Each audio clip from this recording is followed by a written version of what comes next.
மேச ராசி, அடுத்ததாக விருச்சிக ராசி, மீன ராசி, அடுத்து கடக ராசி, கன்னி ராசி.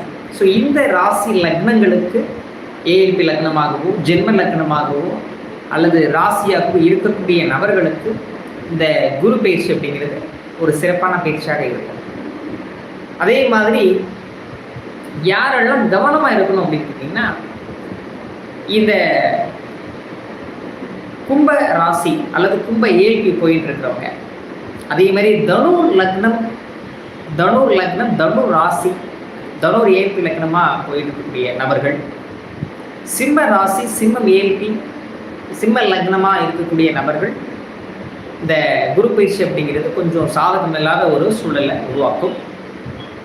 நீங்கள் கவனமாக இருக்கக்கூடிய காலகட்டம். பொதுவாக ஆவரேஜாக யாருக்கு ஒரு நடுநிலைமையாக இருக்கும் அப்படின்னா